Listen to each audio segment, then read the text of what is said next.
नमस्कार, हरियाणा डायरी में आपका स्वागत है।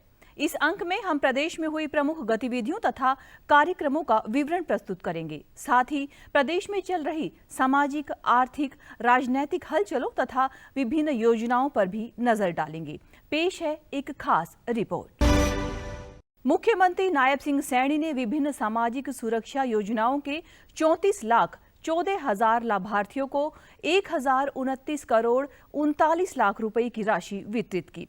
चंडीगढ़ स्थित हरियाणा निवास से मुख्यमंत्री ने दीनदयाल लाडो लक्ष्मी योजना के 9,22,452 लाभार्थियों को 193 करोड़ की राशि जारी की है। योजना के तहत 4 किश्तों में 634 करोड़ रुपए की राशि दी जा चुकी है। मुख्यमंत्री दुग्ध उत्पादक प्रोत्साहन योजना के 36,000 लाभार्थियों को 101 करोड़ व हर घर हर गृहिणी योजना के 12,62,000 लाभार्थियों को 38 करोड़ 97 लाख रुपए की राशि खाते में राशि उनके वितरित की गई है। इस अवसर पर मुख्यमंत्री ने कहा कि दीनदयाल लाडो लक्ष्मी योजना की चौथी किस्त जारी कर दी गई है। दीनदयाल लाडो लक्ष्मी योजना के तहत फरवरी 2026 से 1,100 रुपए की राशि सीधे लाभार्थी के बचत बैंक खाते में जमा कर दी जाएगी और शेष 1,000 रुपए की राशि सरकार द्वारा संचालित सावधि जमा खाते में जमा होगी। ये डबल इंजन सरकार की है, मोदी सरकार की है कि सीधा पैसा बेनिफिशियरी तक जाए। आज उसी कड़ी में हमने दीनदयाल लाडो लक्ष्मी योजना उसकी चौथी किस्त आज जारी की है। मित्रों, इस योजना के तहत आज तक 9,22,452 हमारी लाभार्थी बहनें हैं। उनके खातों में 193 करोड़ रुपए की राशि आज पहुंचाई गई है। मुख्यमंत्री नायब सिंह सैनी ने कहा कि हर घर हर गृहिणी योजना के तहत अभी तक कुल 223 करोड़ 31 लाख रुपए की राशि जारी की जा चुकी है। वहीं विभिन्न 18 जन कल्याणकारी योजनाओं के तहत प्रदेश के 56,34,000 लाभार्थियों के बैंक खातों में 1,431 करोड़ रुपए की राशि डाली गई है। वहीं योजनाओं से संबंधित समस्याओं के निपटान के लिए एडीसी को निर्देश जारी किए गए हैं कि वो समाधान शिविरों में इनका निवारण करें। हमने विधानसभा से पहले कमिटमेंट भी किया था कि ऐसी बहनें जिन परिवारों की इनकम 1,80,000 रुपए से कम है, ऐसी बहनों के खाते में जो गैस का सिलेंडर है उनको 500 रुपए में मिलेगा। ऊपर की राशि उनके खाते में पहुंचाई जाएगी। विपक्ष द्वारा बुढ़ापा पेंशन काटने के आरोपों का मुख्यमंत्री नायब सिंह सैनी ने जवाब दिया है। मुख्यमंत्री ने कहा कि पेंशन को लेकर झूठा प्रचार किया जा रहा है, जबकि किसी की भी पेंशन काटी नहीं गई है। मंगलवार को चंडीगढ़ स्थित हरियाणा निवास में पत्रकार वार्ता में उन्होंने कहा कि जब किसी पेंशन लाभार्थी की मृत्यु हो जाती है तो नियम के अनुसार उसकी पेंशन स्वतः यानी कि खुद ही बंद कर दी जाती है। लगभग 1,03,000 ऐसे लाभार्थी हैं जिनकी मृत्यु के उपरांत पेंशन बंद की गई है। वहीं लगभग 37,000 ऐसे मामले सामने आए हैं जिनमें वास्तविक आयु 60 वर्ष से कम थी। लोगों ने डाटाबेस में छेड़छाड़ करके पेंशन बनवा ली थी, जिनकी पेंशन रोकी गई है। ये लोग अपनी आयु 60 वर्ष से अधिक होने का कोई प्रमाण देंगे तो इनकी पेंशन दोबारा से शुरू कर दी जाएगी। मुख्यमंत्री ने सूरजकुंड मेले में हुए हादसे के बाद झूला सेटी पॉलिसी बनाने की भी घोषणा की है। यह देश में अपनी तरह की पहली नीति होगी जिसका उद्देश्य झूलों और मनोरंजन साधनों को पूरी तरह से सुरक्षित बनाना है। 1,03,000 ऐसे लाभार्थी थे जिनकी मृत्यु हुई के उपरांत पेंशन बंद हुई है। 37,000 मामले हमारे सामने आए थे जिनकी आयु कम थी। उन्होंने डेटा से छेड़छाड़ की गई, अपनी पेंशन को लगवाई। इन लाभार्थियों की पेंशन इनकी भी बंद नहीं की है, स्थगित की है। मुख्यमंत्री नायब सिंह सैनी ने चंडीगढ़ से 17 जिलों में डे केयर कैंसर सेंटर का वर्चुअल उद्घाटन किया। अब राज्य के 22 जिलों में डे केयर कैंसर सेंटर शुरू हो गए हैं। पिछले वर्ष के बजट में इसकी घोषणा कर दी गई थी। इनका उद्देश्य कैंसर रोगियों को उनके घर के नजदीक सुलभ तथा किफायती इलाज उपलब्ध कराना है।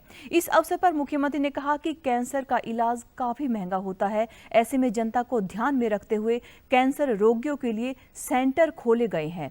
इन नए केंद्रों से मरीजों को कीमोथेरेपी, फॉलोअप उपचार व देखभाल जैसी सुविधाएं अपने जिले में ही मिल सकेंगी। यहाँ कैंसर ओपीडी तथा उपचार के बाद व्यवस्थित फॉलोअप की सुविधाएं निःशुल्क उपलब्ध होंगी। ये केंद्र हब एंड स्पोक मॉडल पर कार्य करेंगी। मुख्यमंत्री ने कहा कि प्रदेश में डे केयर कैंसर सेंटरों की स्थापना से मरीजों को समय पर स्वास्थ्य सुविधाएं उपलब्ध हो पाएंगी। 22 जिलों में हर जिले में डे केयर सेंटर्स का उद्घाटन हुआ है। जो कैंसर जैसी गंभीर बीमारी से जो लोग जूझ रहे हैं, हम सब ये जानते हैं कि कैंसर एक ऐसी बीमारी है कि जिसका नाम सुनते ही व्यक्ति तो मन में उसके डर का भाव पैदा हो जाता है, परंतु पूरे परिवार के ऊपर भी एक दुखों का पहाड़ वो टूट जाता है। ऐसे में हरियाणा सरकार का कर्तव्य है कि हर रोगी को इलाज के साथ साथ सहारा भी दे। हिसार के नागरिक अस्पताल में कैंसर डे केयर सेंटर की शुरुआत हो गई है। पीजीआई रोहतक से 182 कैंसर के मरीजों को यहां पर रेफर किया जाएगा। सिविल सर्जन डॉक्टर सपना गहलावत ने बताया कि अस्पताल में 6 बेड का वार्ड तैयार किया गया है, जहां इस साल अब तक 60 कैंसर के मरीज ओपीडी के माध्यम से इलाज करवा रहे हैं। उन्होंने कहा कि नए निर्देशों के अनुसार पीजीआई रोहतक के मरीज यहां पर रेफर होंगे, जिन्हें डे केयर की सुविधाएं मिलेंगी। इससे पहले हिसार में मानसिक रोगों से ग्रस्त व नशे के आदी लोगों के इलाज के लिए भी सुविधाएं शुरू की जा चुकी हैं, जिसका लाभ स्थानीय मरीजों को मिल रहा है। 6 बेड का वार्ड हमने तैयार किया है, जिसमें कि हम कैंसर पेशेंट्स को डे केयर सुविधा देंगे। तो इसमें ऑलरेडी हमारे 3 पेशेंट्स इंडोर पेशेंट्स अपनी सुविधा ले चुके हैं इसमें, और ओपीडी में भी हमारे अगर हम जनवरी से बात करें तो अराउंड 60 के करीब पेशेंट्स ओपीडी में अपनी कंसल्टेशन ले चुके हैं। डिस्ट्रिक्ट हिसार में हमारे पास 182 पेशेंट्स की लिस्ट ऐसी तैयार है, हमारे पास लाइन लिस्ट है। भारत अमेरिका के बीच हुए व्यापार समझौते के बाद अमेरिका ने भारत पर टैरिफ 18% कर दिया है। टैरिफ कम होने के चलते पानीपत में Haryana chamber of commerce, export association तथा विभिन्न औद्योगिक संगठनों ने धन्यवाद कार्यक्रम का आयोजन किया, जिसमें केंद्रीय मंत्री मनोहर लाल ने शिरकत की। कार्यक्रम की अध्यक्षता उद्योगपति एवं पद्मश्री खेमराज सुंदरियाल ने की। इस अवसर पर मनोहर लाल ने कहा कि अमेरिका द्वारा टैरिफ कम करने से उद्योगपतियों, निर्यातकों तथा व्यापारियों को लाभ होगा। इससे देश को 2047 से पहले ही विकसित राष्ट्र बनाने के प्रधानमंत्री नरेंद्र मोदी के संकल्प को पूरा करने में सहयोग मिलेगा। केंद्र सरकार ने व्यापार समझौते में किसानों तथा डेयरी क्षेत्र के हितों को ध्यान में रखा है। इसके अतिरिक्त पिछले दिनों देश का यूरोपीय संघ से mother of all trade deal मुक्त व्यापार समझौता भी हुआ है, जिससे देश को लाभ होगा। प्रधानमंत्री जी ने संयम रखने की जो बात कही, वो बोले सब यूएसए को बोला, विपक्ष के लोग को बोले, बाकी बोले, सरकार ने एक भी शब्द क्यों नहीं बोला कि ये रणनीति के तहत जो करना होगा करेंगे। रणनीति वो होती है जो बाहर बताई ना जाए। तो अंतोगतवा सफलता मिली कि नहीं मिली? क्यों? साथ के अंदर कृषि को भी बचाया, क्योंकि कृषि भी हमारे यहाँ बहुत एक ऐसा विषय है जिसके कारण से हमको अपने किसान की चिंता है कि हम कोई भी जो समझौता करेंगे उसमें हम ऐसी कोई चीज नहीं करेंगे जिसमें हमारा डेयरी फार्म को, कृषि को, अन्य फसलों को इनका कोई नुकसान हो। उद्योगपति एवं पद्मश्री खेमराज सुंदरियाल ने कहा कि प्रधानमंत्री नरेंद्र मोदी के नेतृत्व में भारत अमेरिका के बीच हुआ समझौता देश हित में है। इससे देश आर्थिक रूप से मजबूत होगा तथा विकसित भारत बनाने में मदद मिलेगी। प्रधानमंत्री नरेंद्र मोदी के नेतृत्व का परिणाम है अमेरिका ने भारत पर लगाए कर 50% टैरिफ को घटाकर 18% कर दिया। इससे निश्चित रूप से भारत के व्यापारियों को लाभ मिलेगा। मुख्यमंत्री ने 38वें राष्ट्रीय खेलों के पदक विजेताओं को सम्मानित करते हुए कहा कि प्रदेश के खिलाड़ियों ने राष्ट्रीय खेलों के 33 विभिन्न खेल प्रतिस्पर्धाओं में 153 पदक जीतकर प्रदेश का नाम रोशन किया है। राष्ट्रीय खेलों में प्रदेश के खिलाड़ियों ने 48 स्वर्ण, 47 रजत तथा 58 कांस्य पदक जीते हैं, जो गर्व की बात है। खेलों में कुल 689 खिलाड़ियों तथा कोचों ने भाग लिया। उन्होंने कहा कि खेल आयोजनों से युवाओं के सपनों को पंख मिलते हैं और वो राष्ट्र को नई ऊंचाइयों पर ले जाने का संकल्प लेते हैं। मुख्यमंत्री ने कहा कि स्वर्ण पदक विजेता खिलाड़ियों को 7 लाख, रजत पदक विजेता खिलाड़ियों को 5 लाख तथा कांस्य पदक विजेताओं को 3 लाख रुपए की इनाम राशि दी गई है। यह वह मंच है जहां हमारे युवा अपने सपनों को पंख देते हैं और राष्ट्र के गौरव को नई ऊंचाइयों पर ले जाने का ये संकल्प लेते हैं।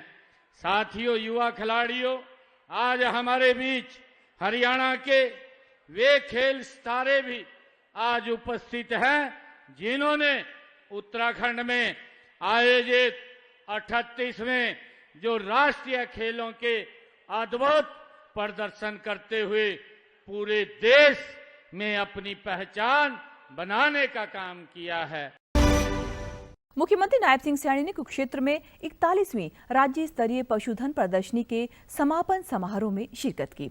मुख्यमंत्री ने प्रदर्शनी का निरीक्षण कर पशुओं की विभिन्न नस्लों की कैटवॉक को देखा तथा विभिन्न कैटेगरी में अव्वल आने वाले पशुपालकों को पुरस्कार देकर सम्मानित भी किया।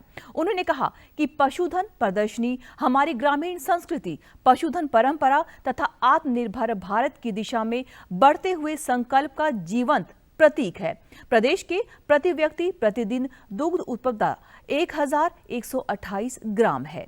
सरकार का लक्ष्य है कि पशुपालन को आधुनिक, लाभकारी तथा टिकाऊ बनाया जाए। इसके लिए हम पशु स्वास्थ्य सेवाओं को गांव-गांव तक पहुंचा रहे हैं तथा उन्नत नस्ल संवर्धन को प्रोत्साहन दे रहे हैं। पशु कैट हो या अन्य प्रदर्शनी हो, उसके अंदर भाग लिया है और जिन हमारे पशुपालकों ने इनाम जीते हैं, मैं उनको भी बहुत बहुत बधाई और शुभकामनाएं देता हूं। इससे हमारा पशुधन तो बढ़ता है, परंतु आने वाली जो पीढ़ियां हैं उनके स्वस्थ पोषाहार के लिए भी वो उत्पादन करते हैं और क्योंकि पशु से उनकी इनकम बढ़ती है। वहीं पशु प्रदर्शनी में इनाम जीतने वाले पशुपालकों ने कहा कि यह सरकार का सराहनीय प्रयास है। ऐसे आयोजन होते रहने चाहिए ताकि पशुपालकों को पशुओं की नस्लों के बारे में जानकारी मिलती रहे। गवर्नमेंट का बहुत अच्छा उपराला है कि हमारी 2 गाय हैं, एक चैंपियन बनी ब्रीड चैंपियन और एक ड्राइव में फर्स्ट नंबर है। HF गाँव है ये, हम कम से कम 10-15 साल से काम कर रहे हैं। ये ब्रीड चैंपियन गाँव फर्स्ट लोकेशन की है और वो दूसरे प्रांत की है जो ड्राई गाय है। जन स्वास्थ्य एवं अभियांत्रिकी मंत्री रणबीर गंगवा ने हिसार में कई विकास परियोजनाओं का शिलान्यास किया। इनमें सेक्टर 1, 3, 4 एवं 5 तथा मिल गेट क्षेत्र में बरसाती पानी की निकासी का कार्य सहित कई अन्य विकास कार्य शामिल हैं। इन विकास परियोजनाओं पर लगभग 13.91 करोड़ रुपए की लागत आएगी। कैबिनेट मंत्री ने कहा कि हरियाणा सरकार का लक्ष्य केवल बुनियादी ढांचे का निर्माण नहीं, बल्कि आम नागरिक के जीवन स्तर को बेहतर बनाना है। उन्होंने कहा कि बरसात के मौसम में जल भराव की समस्या से निजात दिलाने के लिए प्रभावी वर्षा जल निकासी व्यवस्था समय की मांग है तथा इन विकास कार्यों के पूरा होने के बाद हिसार के इन क्षेत्रों में चली आ रही समस्याओं का स्थायी समाधान होगा। उन्होंने कहा कि मुख्यमंत्री नायब सिंह सैनी के कुशल नेतृत्व में सरकार प्रदेश के हर जिले तथा हर शहर में समान विकास करवा रही है। उन्होंने यह भी कहा कि हिसार में रिंग रोड के लिए NHAI से अप्रूवल मिल चुकी है और जल्द ही इसके निर्माण की शुरुआत होगी। जो बहुत पुरानी मांग इस एरिया की थी, जिससे बरसात के अंदर पानी भर जाता था और बड़ी भारी दिक्कतें आती थी, इसके शुरू होने के बाद में अब आगे कोई भी दिक्कत नहीं आएगी। लगभग 14 करोड़ रुपए इस पे खर्च हुए हैं और ये HSBP द्वारा तैयार किया गया है। तो मैं समझता हूँ कि एक बहुत पुरानी मांग थी। सीवरेज के जो पाइप है वो छोटे दबे हुए थे, छोटे पाइप दबे होने के कारण भी दिक्कत थी। वहाँ का भी हमने टेंडर करवा दिया है और वहाँ बड़े पाइप बिछ करके और वहाँ से पानी जो है वो जो सीवरेज का पानी वो निकलेगा। सीवरेज की, पीने के पानी की, जल भराव की दिक्कत से निजात हम इस बरसात तक यहाँ से दिलवा देंगे। खेल राज्य मंत्री गौरव गौतम ने पलवल में कई सड़कों के निर्माण कार्य का शुभारंभ किया। उन्होंने कहा कि जिले की लोक निर्माण विभाग की 42 सड़कों का निर्माण किया जा रहा है, जिस पर 37 करोड़ रुपए की लागत आएगी। उन्होंने गांव बड़ोली में कई विकास कार्यों का शिलान्यास भी किया। उन्होंने कहा कि बाड़का से भवाना तक की सड़क पर 1 करोड़ 14 लाख रुपए की लागत आएगी। बड़ोली गांव में फिरनी रास्तों के निर्माण की सभी मांगों को जल्द ही पूरा किया जाएगा और गांव के विकास में कोई कसर नहीं छोड़ी जाएगी। पलवल के वार्ड नंबर 25 की सड़क के निर्माण कार्य की भी मंत्री ने शुरुआत की है, जिस पर 30 लाख रुपए की लागत आएगी। गौरव गौतम ने कहा कि युवाओं को रोजगार देने के लिए IMT स्थापित करने की पहल की जा रही है और जिले में मेडिकल कॉलेज भी बनाया जाएगा। PWD की सड़क 1 करोड़ 14 लाख की हमने पूरे पलवल में 42 ऐसी सड़कें हैं जो टूटी हुई थी या कोई कमियां थी, उनको हमने 37 करोड़ की लागत से बनाने का काम एक साथ शुरू करने का काम PWD विभाग ने किया है। हरियाणा अब केवल गेहूं व धान के उत्पादन में ही आगे नहीं, बल्कि मत्स्य पालन के उत्पादन में भी आगे बढ़ रहा है। मत्स्य पालन विभाग के संयुक्त निदेशक पवन कुमार ने बताया कि प्रदेश में प्रतिवर्ष लगभग 2.25 लाख मीट्रिक टन मछलियों का उत्पादन हो रहा है, जिसमें झींगा व मीठे पानी की मछली शामिल है। झींगा मछली उत्पादन की बात की जाए तो प्रतिवर्ष 8,000 मीट्रिक टन झींगा मछली तैयार की जाती है। उन्होंने बताया कि वर्ष 2014-15 में पायलट प्रोजेक्ट के तौर पर मत्स्य पालन का कार्य प्रदेश में शुरू किया गया था, जिसमें काफी सफलता मिली है।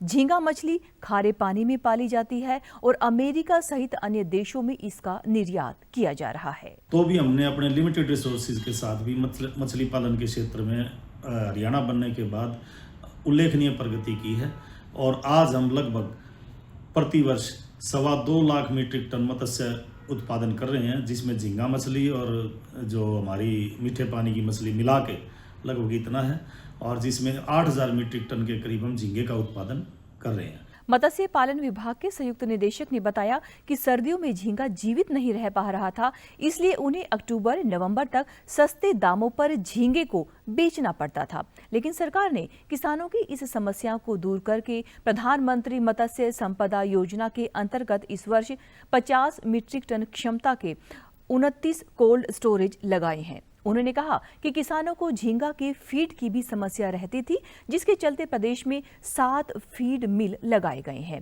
झींगा मछली के क्षेत्र को बढ़ाने के लिए सेंटर ऑफ एक्सीलेंस की तर्ज पर 2 एक्वा पार्क भिवानी व सिरसा में लगाए जाएंगे। वहीं 4 थोक फिश मार्केट हिसार, यमुनानगर, फरीदाबाद तथा गुरुग्राम में बनाई जाएगी। बीच के मैनिपुलेटर दलाल लोग थे, जो खरीदार थे, वो उनको ब्लैकमेल करने लग जाते थे, भाव गिरा देते थे आखिर में जाके कि भाई ये लोग तो झींगे को बेचना इनकी मजबूरी हो गया। उसको देखते हुए प्रधानमंत्री मत्स्य संपदा योजना जो हमारी फ्लैगशिप स्कीम है, उसके अंतर्गत सरकार ने पुरजोर कोशिशें की। हरियाणा सरकार ने, मत्स्य विभाग ने ये मुहिम चलाई कि ज़्यादा से ज़्यादा किसान कोल्ड स्टोर भी अपना लगाएं, जिससे कि हम स्टोरेज कर सकें और झींगे का कई गुना उसमें कई गुना उससे रेट उसके प्राप्त कर सकें। सूरजकुंड मेले में थीम स्टेट उत्तर प्रदेश का डिजिटल पवेलियन दर्शकों का मन मोह रहा है। पवेलियन में उमड़ रही दर्शकों की भारी भीड़ इसका जीवंत प्रमाण पेश कर रही है, जहां पर वे उत्तर प्रदेश की विरासत तथा संस्कृति से सीधे रूबरू हो रहे हैं। इस पवेलियन को पूरी तरह से डिजिटल बनाया गया है। यहां पर विराजे अयोध्या के रामलला के दर्शन पाकर लोग भावनात्मक रूप से तृप्ति का अनुभव प्राप्त कर रहे हैं। पवेलियन के अंदर डिजिटल रूप से उत्तर प्रदेश का दौरा कर दर्शक बेहद उत्साहित नजर आ रहे हैं। दिल्ली से आए नंदन कुमार ने बताया कि इस पवेलियन में धर्म स्थलों पर ध्यान दिया गया है। अयोध्या के राम मंदिर, प्रयागराज का संगम तथा हनुमान मंदिर के साथ ही कई और स्थान भी देखने को मिले जो बेहद ही खूबसूरत लगे। यह बच्चों के लिए भी आकर्षित रहा तथा उनके ज्ञान में वृद्धि भी हुई। बहुत अच्छा, यहाँ पे बहुत कुछ उत्तर प्रदेश में कहाँ पे क्या क्या है, अयोध्या के बारे में बताया गया है, वहाँ राम मंदिर के बारे में दिखाया गया है, और भी प्रयागराज में त्रिवेणी संगम और वहाँ जो हनुमान जी का मंदिर प्राचीन है उसके बारे में बताया गया। और देखा जाए तो एक छोटे से जगह में जो ये पूरे उत्तर प्रदेश का सामूहिक विवरण दिया गया है, बहुत ही अच्छा है और इसको देख के हमें बहुत अच्छा लगा। ये सब भी हमारे छोटे बच्चों को काफ़ी आकर्षित कर रहा है। मेरे बच्चे भी जो हैं यहाँ पे आके इसमें अपना सिग्नेचर किए और काफ़ी उनको अच्छा लगा। वहीं एक महिला दर्शक ने बताया कि डिजिटल पवेलियन में राम लला हूबहू अयोध्या जैसे दिखाई दे रहे हैं और हमें अयोध्या जाए बिना ही यहाँ पर उनके दर्शन हो गए हैं। एक बुजुर्ग महिला ने पवेलियन की जमकर तारीफ करते हुए कहा कि इस बार का मेला पिछले 10 सालों के मेले को भी पीछे छोड़ रहा है। यहाँ पर बहुत कुछ देखने लायक है जिसे लोग यादों के तौर पर साथ लेकर जाएंगे। उन्होंने कहा कि मेले में व्यवस्था तथा सफाई काफी अच्छी है। रामलला जैसे ही लगे, जैसे अयोध्या में ऐसे यहाँ पे बहुत अच्छा पूरा डिजिटल किया हुआ है। अच्छा लग रहा है। रामलला के दर्शन यहीं हो गए हैं, अयोध्या जाने की जरूरत नहीं पड़ी है। उत्तर प्रदेश तो हमारा अपना प्रदेश है जी। हम तो अभी प्रयागराज भी होके आए थे, जब वहाँ भी बहुत बढ़िया उनका वो था, और ये जो आपने बनाया इसका बिल्कुल रिप्लिकेट किया आपने। अंडर 19 भारतीय क्रिकेट टीम ने 6ठी बार विश्व कप जीतकर इतिहास रचा है। इस ऐतिहासिक जीत में सिरसा के शाह सतनाम जी बॉयज कॉलेज तथा क्रिकेट एकेडमी के ऑलराउंडर खिलाड़ी कनिष्क चौहान का भी अहम योगदान रहा। फाइनल मुकाबले में कनिष्क ने शानदार प्रदर्शन किया था। भारत की ऐतिहासिक जीत पर कॉलेज के विद्यार्थियों, साथी खिलाड़ियों तथा स्टाफ ने जमकर जश्न मनाया व ढोल की थाप पर जमकर भांगड़ा भी किया। कनिष्क चौहान के कोच जसकरण सिंह सिद्धू ने कहा कि कनिष्क एकेडमी का पहला खिलाड़ी है जिसने अंतर्राष्ट्रीय टूर्नामेंट में शानदार प्रदर्शन किया है। टीम के कोच वीवीएस लक्ष्मण ने कनिष्क को फिनिशर की जो जिम्मेदारी सौंपी थी उसे उसने बखूबी निभाया है। बहुत बढ़िया हुआ sir, India under 19 world cup जीता है तो पूरे देश के लिए सर गर्व की बात है और हमारे एजुकेशन और स्पोर्ट्स के लिए तो बहुत बड़ी बात है सर। हमारा पहला बच्चा था सर जो 19 इंडिया के लिए सिलेक्ट हुआ है और उसके बाद सर अभी वर्ल्ड कप के लिए गया है सर और वहाँ से हम जीते हैं सर। बहुत बड़ी अचीवमेंट सर, बहुत अच्छा था। सिरसा क्रिकेट एसोसिएशन के सचिव डॉक्टर वेद बेनीवाल ने कहा कि कनिष्क चौहान ने बल्लेबाजी, गेंदबाजी, क्षेत्र संरक्षण में बेहतरीन प्रदर्शन करके सिरसा का नाम रोशन किया है। कनिष्क मेहनती खिलाड़ी है तथा इस अवसर को भुनाना जानता है। डॉक्टर बेनीवाल ने विश्वास जताया कि भविष्य में कनिष्क आईपीएल जैसे बड़े मंच पर खेलकर अनुभवी खिलाड़ियों के साथ अनुभव हासिल करेगा। मुझे इस बात की खुशी है कि टारगेट जो इन्होंने दिया वो भी एक रिकॉर्ड था और जो बच्चे खेले वो भी बहुत ज़बरदस्त खेले और ख़ास तौर से जो हमारा बच्चा कनिष्क चौहान जो सिरसा का है उसने बहुत कमाल किया। प्रदेश सरकार ने तकनीकी शिक्षा को आधुनिक उद्योगों से जोड़ने की दिशा में एक बड़ी पहल की है। इस पहल का उद्देश्य राज्य के युवाओं को इंडस्ट्री 4.0 के लिए तैयार करना है, जिसके तहत अंबाला में श्री गुरु तेग बहादुर साहिब जी राजकीय पॉलिटेक्निक में स्मार्ट फैक्ट्री लैब की स्थापना की गई है। यह अत्याधुनिक प्रयोगशाला मारुति सुजुकी इंडिया लिमिटेड के द्वारा CSR योजना के अंतर्गत स्थापित की गई है। तकनीकी शिक्षा विभाग के डायरेक्टर जनरल प्रभजोत सिंह ने बताया कि 70 लाख की लागत से तैयार की गई इस स्मार्ट फैक्ट्री लैब में विद्यार्थियों को automation, smart manufacturing, industry 4.0 technique, digital system तथा आधुनिक औद्योगिक प्रक्रियाओं का व्यवहारिक रूप से प्रशिक्षण दिया जाएगा। इससे छात्रों को उद्योगों से जुड़ा अनुभव मिलेगा तथा वो रोजगार के योग्य बन सकेंगे।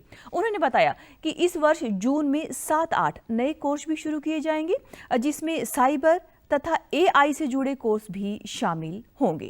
तो एक बहुत आधुनिक लैब जिसमें के बच्चों को रोबोटिक्स, ऑटोमेशन, इंडस्ट्री 4.0 के जो स्टैंडर्ड्स हैं वो सारे के सारे उसमें सीखने का मौका मिलेगा। फेस्टो कंपनी के द्वारा ये मशीनरी मारुति को दी गई है। मारुति ने ये कॉलेज को डोनेट करी है। लगभग 70 लाख के आसपास की ये मशीनरी है और मारुति ने आश्वासन दिया है कि इस टेक्नोलॉजी से जो बच्चों को काफ़ी लाभ होगा। कॉलेज के प्राचार्य डॉक्टर आदिश बिंदल ने बताया कि इस लैब के बनने से युवा उन्नत तकनीक को जान सकेंगे जिससे उन्हें रोजगार प्राप्त करने में मदद मिलेगी। वहीं छात्रों ने कहा कि अब उन्हें शिक्षा के साथ साथ आधुनिक स्किल ट्रेनिंग भी मिलेगी जो उनके भविष्य के लिए बेहद लाभदायक साबित होगी। तो इस लैब से जो है जितनी भी उन्नत तकनीक है रोबोटिक्स की और जो PLC के बारे में, तो उसके बारे में बच्चों को आगे जाके बहुत लाभ मिलने वाला है। बहुत बेनिफिशियल है क्योंकि जो काम स्टूडेंट्स वहाँ इंडस्ट्री में जाके सीखेंगे वो अपने कॉलेज में ही सीख लेंगे इससे पहले, और ये सारी मशीन PLC बेस्ड है।